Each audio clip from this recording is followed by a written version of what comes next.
alegria que continuamos com os trabalhos virtuais do terceiro Congresso de Direito Administrativo do Rio de Janeiro, sob o tema Direito Administrativo frente ao Estado Democrático e Social de Direito, em homenagem ao professor Sérgio de Andréa. O evento é uma realização do Instituto de Direito Administrativo do Rio de Janeiro. Trata-se de uma associação civil registrada e sem finalidade lucrativa, de ingresso aberto e de gestão plural para acadêmicos e profissionais que atuam ou têm interesse na área. O Congresso de Direito Administrativo é realizado em parceria com os institutos IBDA, IBDP, IADA, IAMS, IDAG, IPDA, MDA, IRDA, OAB, IAB, Escola de Advocacia Geral da União, além do apoio do MGPE, Mackenzie e SESC. Nesse momento, eu peço que todos desliguem as suas câmeras e microfones, né, fazendo as suas manifestações apenas no chat, quando aberto para debate. Neste momento, tenho o prazer de convidar a doutora Carolina Zupon, advogada pública, integrante da Advocacia Geral da União, a qual abordará o tema Intervenção do Estado na Ordem Social e Serviços Públicos. A doutora Carolina tem um currículo vasto, eu vou aqui ler algumas, para não tomar o tempo da palavra, né, da palestrante. Graduada em Direito pela PUC São Paulo, mestre em Direito Administrativo pela PUC São Paulo, doutora em Direito Administrativo pela PUC São Paulo, pós-doutora em Democracia e Direitos Humanos por Coimbra, procuradora da Fazenda Nacional e professora de Direito Administrativo no curso de graduação da Faculdade de Direito da PUC São Paulo. Doutora, a palavra é com a senhora. Bom, as minhas primeiras palavras são de agradecimento. Doutora Gilmara, muito obrigada pela apresentação e dizer que é uma honra enorme estar aqui diante da minha biblioteca, a começar pelo nosso homenageado, professor Sérgio de Andréa Ferreira, que, na verdade, assim, ele não é um administrativista, todo mundo sabe, né? Ele é um publicista, eu diria até mais, ele é um generalista, ele sabe tudo de tudo. Então, assim, é bastante emocionante estar aqui para falar num evento tão importante. Eu agradeço a oportunidade de estar aqui, já estou bastante nervosa, né? O professor Juarez Freitas está aqui, o professor Manuel Peixinho, o professor André Sadi e o meu convidante, o professor Emerson Moura, que nós entramos em contato aqui. Eu só tenho a agradecer e dizer que a minha missão é muito difícil, né? Para falar de um tema que, embora eu goste, é um tema da predileção do professor Sérgio de André. Então, se eu falar alguma bobagem, professor, o senhor fique à vontade para me corrigir, né? Esse tema sobre a intervenção do Estado e o serviço público foi o tema do meu objeto de mestrado, mas eu voltei ele no meu pós-doutorado, eu acabei tratando isso também no pós-doutorado. Então, é um tema da minha predileção, mas que eu vejo que está muito sucateado, né? Atualmente no Brasil, a gente tem deixado relegado essa situação hoje que a gente está vivendo em termos de sucateamento mesmo dos serviços públicos, não apenas de saúde, educação dos clássicos, mas de serviços de assistência, enfim, que o Estado deveria prestar e não está prestando de forma adequada, né? Começando a falar, né? Vou começar essa introdução com falar um pouco sobre o Estado social e democrático de direito. Na verdade, a gente sabe que o Estado, nosso Estado brasileiro, ele instituiu obrigações positivas para o Estado em busca de uma igualdade não apenas formal, mas também uma igualdade material, né? A ideia que a gente tem que não basta apenas colocar que todos são iguais perante a lei. A gente precisa de ações afirmativas que demonstrem que essa igualdade perante a lei possa ser materialmente alcançada na nossa realidade, né? E isso tudo, na verdade, traz com que o Estado brasileiro, ao longo de toda a Constituição, fale numa questão de justiça social que vai ser buscada, né? Existe a necessidade, portanto, de que haja uma justiça social, né, que haja igualdade formal e material, e como é que a gente vai conseguir isso? Né? Eu trago no meu trabalho de mestrado a ideia de que a gente só alcança esse tipo de igualdade material por meio dos serviços públicos, né? Então, o primeiro passo que eu diria para que a gente possa efetivamente estar no Estado social e democrático de direito é que você tenha serviços públicos de qualidade oferecidos à população. E isso, obviamente, a gente não está tendo nos últimos tempos, né? Muito bem. O que nós verificamos no que tange às normas constitucionais e justiça social? No que tange às normas constitucionais e justiça social, um dos pontos que eu gostaria de destacar é a doutrina do professor Celso Antônio Bandeira de Mello, que não é a mais conhecida, quando ele divide, né, quando ele separa, ele faz essa separação das normas constitucionais. A gente conhece a mais conhecida é do professor José Afonso da Silva, né, que utilizando também dos ensinamentos italianos, ele vem e divide entre norma de eficácia plena, contida, limitada, enfim, todas aquela classificação que vocês já conhecem no que tange a eficácia e a aplicabilidade das normas. Mas eu queria trazer para vocês a classificação do professor Celso Antônio Bandeira de Mello, porque, na verdade, essa classificação dele, não que as outras sejam inúteis, pelo contrário, nós temos várias classificações aí, todas muito úteis, mas para os fins do que eu quero tratar, eu diria que a classificação do professor Celso Antônio Bandeira de Mello me parece mais adequada para separar as normas entre normas que podem conceder algum benefício para o cidadão, extraídos diretamente da Constituição, e normas que, enfim, não tenham essa capacidade de gerar um benefício direto aos cidadãos. Então, nós temos o quê? Segundo a classificação do professor Celso Antônio, nós temos normas concessivas de poderes jurídicos aos administrados. Aqui ele usa poder jurídico no mesmo sentido que Renato Alessio se utiliza, né? A ideia de que não existe um direito de liberdade, né? Não existe o direito de ir e vir. Na verdade, se tratam de poderes jurídicos, né? O poder de ir e vir, o poder de liberdade, por quê? Porque você o exerce sem que esteja, digamos assim, no bojo de uma relação jurídica obrigacional. Então, seria a primeira parte, né? Esses que a gente chama de direito de liberdade, direito de ir e vir, etc., direito ao nome, seriam poderes jurídicos. Muito bem, aí nós teríamos as normas atributivas do direito a fruir imediatamente, e isso é muito importante, benefícios jurídicos concretos, cujo gozo se faz por meio de prestação positiva alheia. Aqui nós temos os direitos sociais. Por quê? Porque justamente na linha do professor Celso Antônio, os direitos sociais são aqueles que os particulares têm direito a usufruir diretamente da Constituição, bastando que o Estado, no caso, ele preste positivamente esse direito ao particular no bojo de uma relação obrigacional.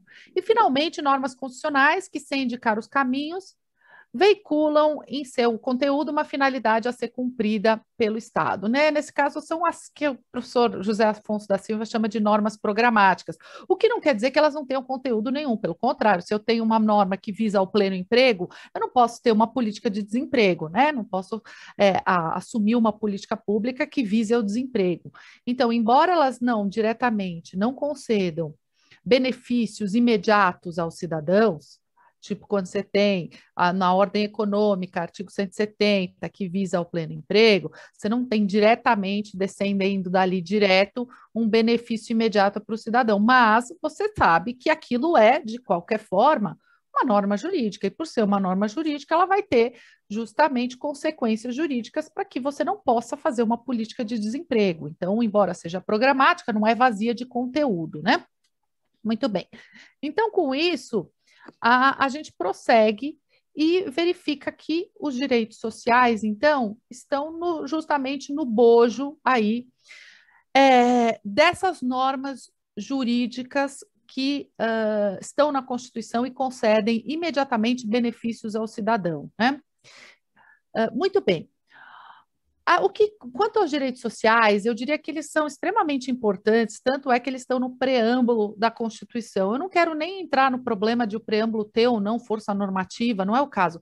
O que eu quero tratar aqui, o Supremo já disse que não tem, enfim, mas de qualquer forma, o que eu quero tratar aqui é a importância que foi dada, né? Quando a gente fala que os representantes do povo brasileiro foram se reunidos para instituir um Estado democrático que assegure o exercício dos direitos sociais, já se mostra que a Constituição tem um viés social extremamente grande. Então, não importa a gente pegar aí as pessoas disserem, não, vivemos no Estado liberal, vamos abrir mão de tudo, vamos vender o serviço público mais um pouco, porque não é isso que a Constituição fala. A Constituição traz aqui muito claramente a necessidade de se cumprir aí direitos sociais. Então, quais são esses direitos sociais? Esses direitos sociais, né, com a última redação dada pela emenda 90, que outras, né? Também a gente trouxe alimentação, moradia, né? Com emendas constitucionais posteriores, o transporte, né? Isso não é da redação original, mas de qualquer forma, os direitos sociais que estão previstos aqui na Constituição são aqueles relacionados à educação, à saúde, à alimentação, o trabalho, a moradia, o transporte, o lazer, a segurança, a previdência social, a proteção à maternidade e à infância e a assistência aos desamparados na forma da Constituição. Então, o que esse rol de direitos significa? Esse rol de direitos significa que existe um credor e um devedor, como toda relação jurídica, né? Quando eu falo em relação jurídica, eu estou falando sempre de dois polos, um polo ativo e um polo passivo. Então, eu vou ter quem? São direitos sociais de quem? Do cidadão. O cidadão tem direito à educação, à saúde, à alimentação, à moradia, ao transporte. Ué, se o cidadão tem direito a tudo isso, quem está no polo passivo dessa relação? Toda vez que eu falo que há um direito é porque alguém tem um dever. Então, né, uma relação jurídica obrigacional, a gente está aqui analisando, como já dizia Lorival Villanova, a gente está olhando aqui esse prisma, esses dois lados da relação jurídica. Então, o que acontece nesse caso? Se eu tenho um direito, é porque alguém do outro lado vai ter um dever. Né? E quando você instaura concretamente essa relação jurídica obrigacional, no caso concreto, a gente vai ver quem vai ser aquele que vai ser obrigado a fornecer esse direito e aquele que vai receber esse direito, né? Então, eu sempre vou ter um credor e um devedor. Sempre vou ter um credor e um devedor. Aí, o que a gente vai ter que ver é quem é o credor e quem é o devedor, né? Aqui, no caso, para mim, muito claro que a gente está falando do cidadão e do Estado. O Estado é o devedor desses direitos sociais. E aí a gente vai perguntar, né? Mas esses direitos sociais, eles se aplicam nos termos que o professor Celso Antônio Bandeira de Mello disse? É direito fruível imediatamente, diretamente da Constituição, sem necessidade, digamos assim, de que venha uma norma regulamentadora e conceda esse direito? A meu ver, sim, porque justamente a Constituição fala da aplicação imediata. Quando ela fala que as normas definidoras dos direitos e garantias fundamentais têm aplicação imediata. Então, é para agora, né? Na verdade, a gente tem algo que seja a necessidade de você ter uma aplicação imediata desses direitos e garantias fundamentais. Mas espera, está escrito direitos e garantias fundamentais. Não está escrito direitos sociais aqui. Mas aí é a leitura que a gente tem que fazer da Constituição, né? É uma interpretação que a gente tem que fazer, uma interpretação sistemática, e aqui o professor Juarez Freitas não me deixa mentir, que é a única, ele fala que ou a interpretação é sistemática ou ela não é uma interpretação, e eu concordo plenamente, eu cito isso sempre, e é aqui que a gente tem que olhar, que quando a administração trata desses direitos e garantias fundamentais, é claro que ela está tratando dos direitos sociais também. Tanto é verdade que se a gente olhar até as cláusulas pétreas, e aqui vale a pena falar também delas, a gente vai verificar que a gente não pode ter proposta, né, de deliberação de proposta de emenda, a gente não pode ter uma emenda que tenda a abolir direitos e garantias individuais. Mas não está escrito direitos sociais, está escrito direitos e garantias individuais. O que é isso? Como diria o professor Ingo Sarlet, aqui a gente está diante de uma coisa que deve se fazer a leitura o quê? Do ordenamento jurídico como um todo, porque em nenhuma outra passagem do ordenamento jurídico está escrito direitos e garantias individuais. Essa é a única passagem da Constituição. O que existe são direitos e garantias fundamentais. Então, o que acontece? Os direitos sociais nada mais são direitos individuais numa dimensão social, porque quem usufrui da educação é o indivíduo. Quem usufrui da saúde é o indivíduo. Então, na verdade, quando a gente fala em direito social, eu estou tratando do quê? De algo que é palatável, fruível, singularmente, por quê? Por um único indivíduo. Então, não deixa de ser um direito individual. Por isso, os direitos sociais, eles são cláusulas pétreas. E ainda que a gente não considere que seja cláusulas pétreas explícitas aqui no artigo 60, inciso 4, elas seriam cláusulas pétreas implícitas e tudo bem, porque a valência, claro, é a mesma. Mas é importante a gente destacar que existe, então, não apenas uma aplicabilidade imediata, mas uma proteção constitucional por meio da cláusula pétrea, né, colocando como cláusula pétrea o direito social, que ele não pode ser extirpado, que ele não pode nem ser reduzido, nem ser diminuído, ele só pode ser ampliado. A única alteração possível com relação a direitos sociais, que é o objeto aqui da intervenção do Estado, na ordem social, a meu ver, o Estado intervém na ordem social quando ele cumpre os direitos sociais, quando ele se predispõe a realizar efetivamente a concretizar os direitos sociais que cada indivíduo possui e deve ter assegurado. Então, o que acontece? A gente vê que o Estado ele tem aqui um papel extremamente relevante no que tange aos direitos sociais, e ele não pode se negar a prestar esse tipo de direito, seja porque tem aplicabilidade imediata, nos termos do artigo 5º, seja porque é uma cláusula pétrea, ele não pode sair extirpando o direito. O que pode ter, como teve, são emendas constitucionais ampliando esses direitos sociais, né? Como teve no caso da alimentação, como teve no caso do transporte, enfim, que você teve uma ampliação aí dos direitos sociais, mas você não pode ter uma redução. Tá, tudo isso para dizer que, então, é inconstitucional ter gente morando embaixo da ponte. É inconstitucional ter criança fora da escola. É inconstitucional ter gente morrendo por falta de medicamento. Tudo isso é inconstitucional. E aí vem a questão, tá, mas tem como resolver isso? Porque a Constituição claramente coloca o Estado como o sujeito passivo dessa relação. E o sujeito passivo dessa relação tem que cumprir suas obrigações. Mas e aí? Tem criança fora da escola? Tem. Tem pessoas que moram embaixo da ponte? Tem. Só que o direito... Tem gente que morre de fome? Tem. E o direito à alimentação? E o direito à moradia? E o direito à educação? E assim, o direito à educação... Outro dia a gente teve, Clara, aqui uma moça que trabalha aqui no prédio, ela é funcionária aqui do prédio, do condomínio, né? Não é da minha casa. A filha dela não conseguia vaga na escola. Aí ela falou, ai, de novo eu vou ficar sem vaga na escola, porque a diretora disse que não tem. Eu falei, olha, isso é inconstitucional, não ter vaga na escola. Ela tem que ter vaga na escola. Ah, mas vai ter que ficar para o outro ano. Eu falei, não existe isso. E aí, o que você faz, né? Eu não posso advogar, como vocês sabem, dedicação exclusiva na advocacia pública. Mas meu marido pode, então você vira e fala assim: olha, já arranjei mais um pro bono para você. E aí a gente ingressa em juízo e consegue a vaga. Porque, assim, se a pessoa busca o direito, ela tem que ter esse provimento jurisdicional, porque é inconstitucional ter criança fora da escola. E aí só que o problema é que o Estado vem sempre diante dessa situação, o Estado tem a tal da resposta da reserva do possível.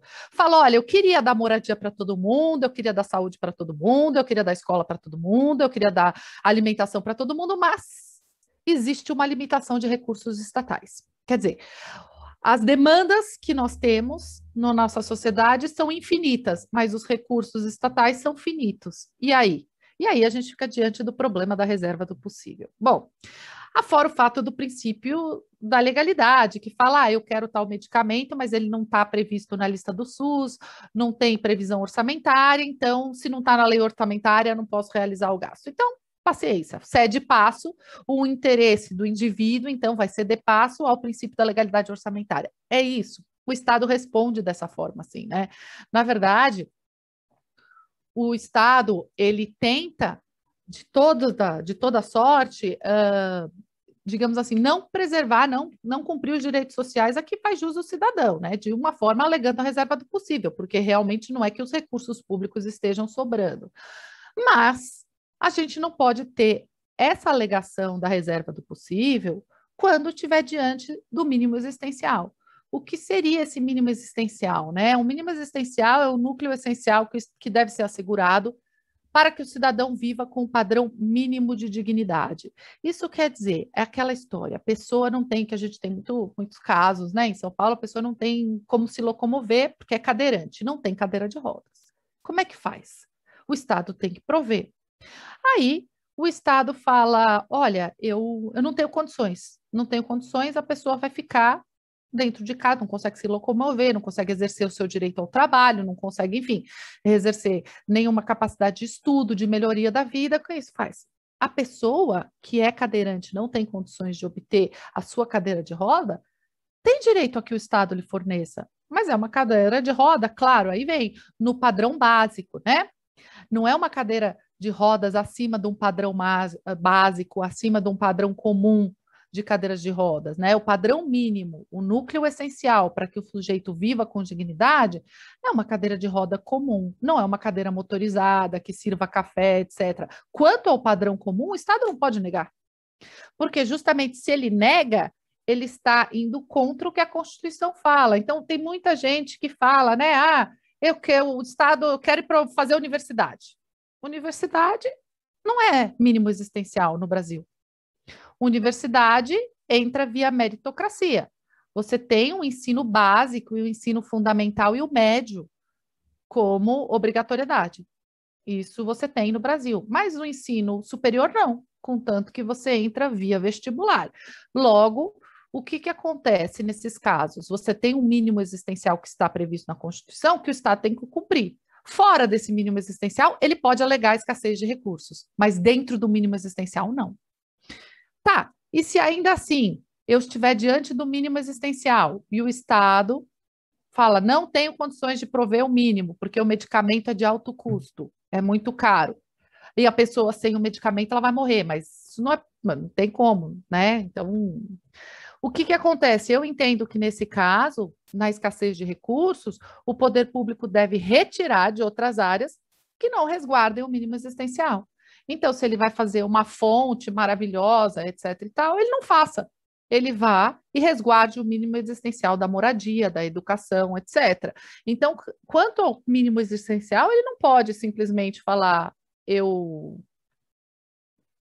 vou deixar de realizar isso para realizar uma atividade de propaganda, etc. e tal. Isso, a meu ver, é inviável. Muito bem. Tem uma frase aqui do professor Ingo que eu sempre gosto de citar, porque eu acho que ela tem tudo a ver com o momento que a gente vive, né?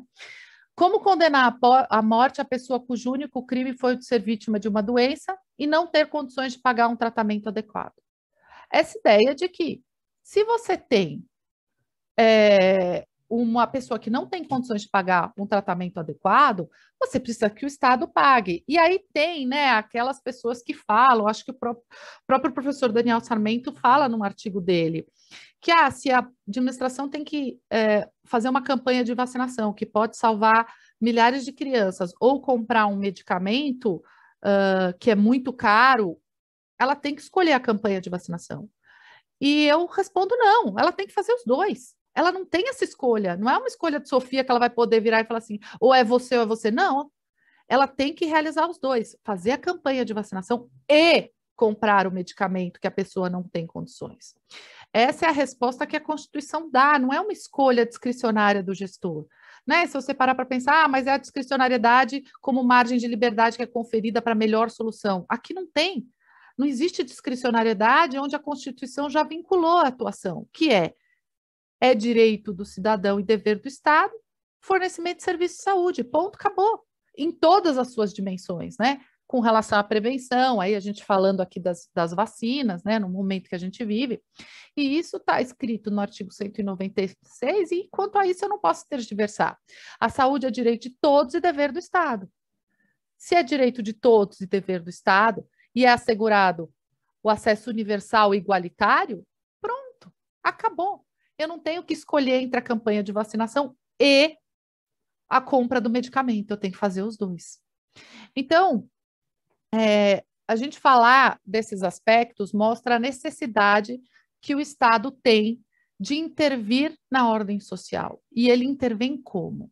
Ele intervém na ordem social quando ele presta serviços públicos, que ele presta serviços de saúde, de educação, de previdência, de assistência, de moradia, de trabalho.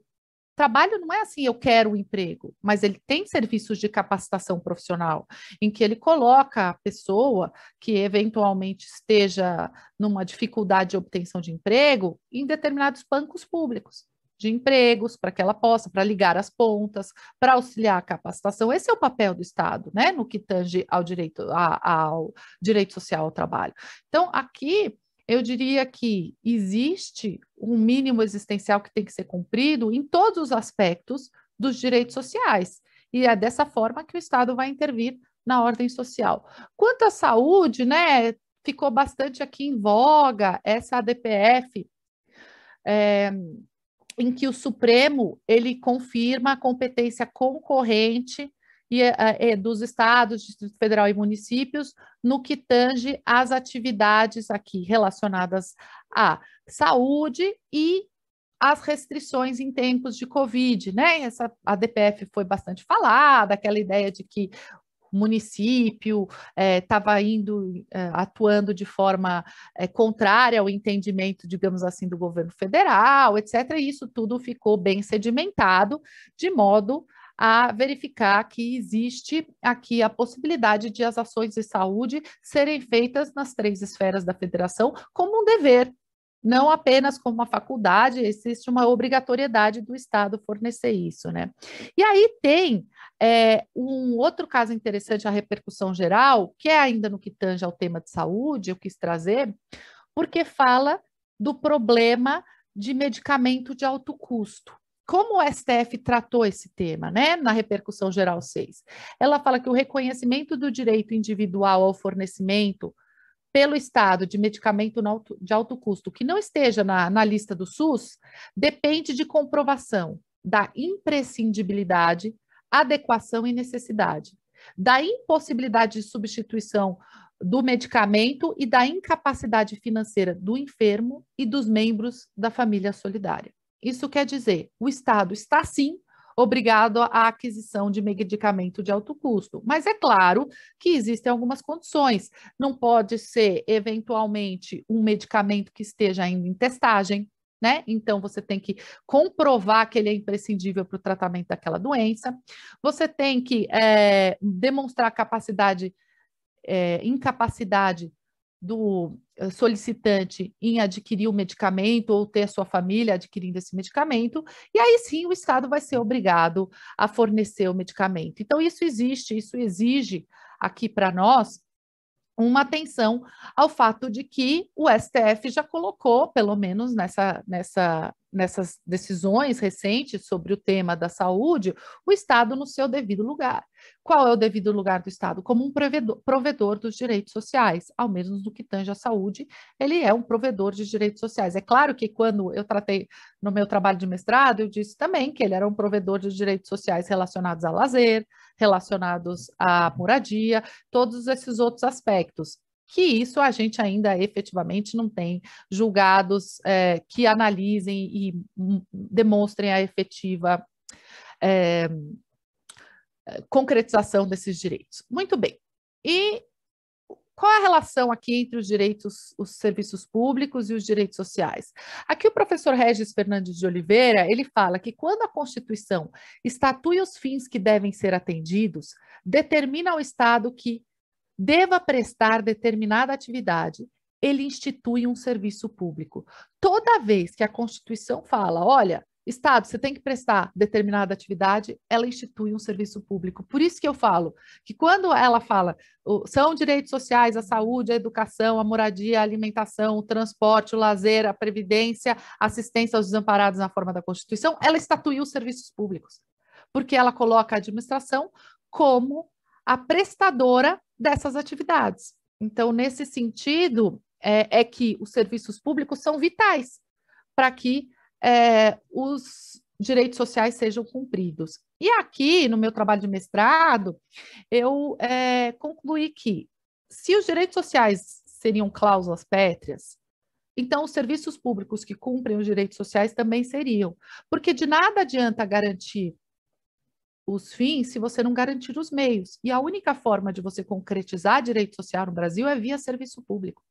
Porque você não tem, né? As pessoas que têm condições financeiras, o que elas fazem? Elas vão fazem educação particular, elas vão elas usam o próprio carro, o próprio veículo, elas não dependem de transporte público, elas não dependem de hospitais públicos. Então, você tem o quê? Você tem uma situação em que o serviço público é a única válvula de escape para quem não tem nada. E por essa razão, pelo fato de você garantir direitos sociais, como diria o professor Geraldo Ataliba, né, de nada adianta você fazer uma fortaleza e construir porta de papelão.